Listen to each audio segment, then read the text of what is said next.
people choose, as you've got a choice, as people who lead, student unions or debating unions, if you choose not to invite the BNP, then there is no opportunity for controversy. The fundamental point I'm making is you shouldn't invite them in the first place. Do not give them the opportunity of a platform, because when they come along, there will always be a protest outside against what they stand for, and given what they stand for, then of course there should be. Will you continue to oppose free speech when you're a Labour MP? But, you know...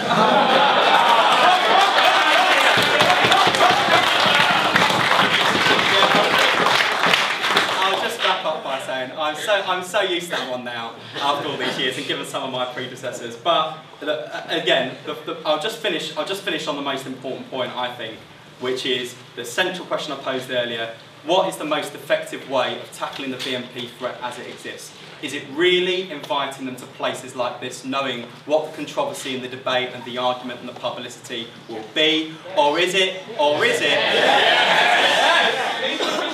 not your position to stop a private member's debate. Then on that, I'll just answer the point that came along earlier from that side of the room.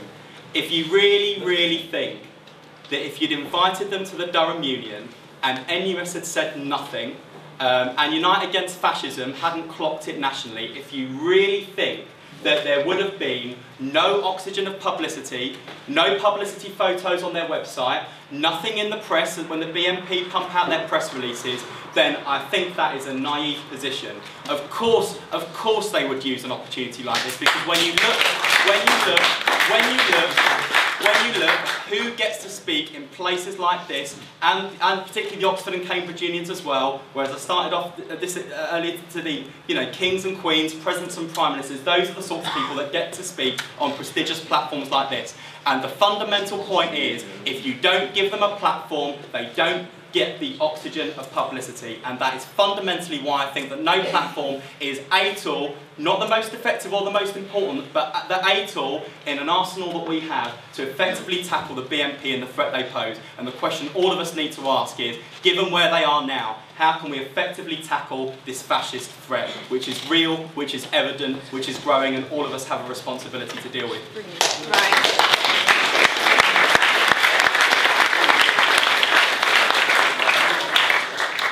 I disagree with Wes on a lot of these things, but I want to just say that as intelligent Durham students, and as my position, defending people coming to this chamber that are controversial, having a reasonable, intelligent and rational debate, having people shouting, interrupting speakers is exactly what Wes was afraid would happen in a debate with the BNP invited, and it's exactly what I do not want to be happening in this chamber.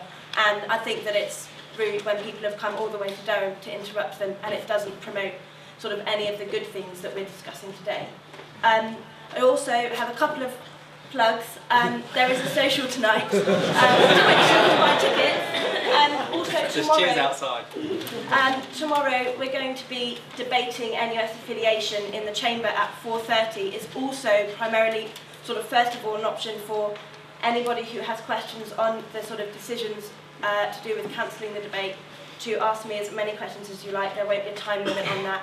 And on Thursday there's an address. But thank you all for coming. Thank you all for showing that Durham isn't the most apathetic place in the UK. But please use that wisely and responsibly without shouting out offensively. Brilliant. Thank you.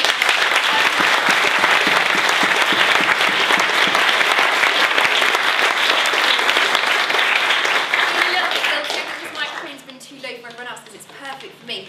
Just to kind of reiterate what Anna was saying, I think that being respectful is definitely what is needed in this chamber, and also obviously lots of people have been very excited by this issue. They've felt very emotional about it, so I'm going to do a quick plug because currently nominations are open for the 4 DSU sabbatical officers and the student trustees of the union. So if this is something which you care about, which evidently an awful lot of people do, I couldn't recommend more standing. I've had a fantastic year. I love how people are leaving. It has been a good year. I'm sure Ben, Nikki and Mel would all agree as well that they've had a fantastic year too. Being able to represent students and actually being able to engage in these kind of things is exactly what we do every day. And obviously being a trustee means that you're steering the union as well. So do go and pick up a nomination form as well. Thank you very much for coming. Thank you very much to Wes for coming. Have a nice evening.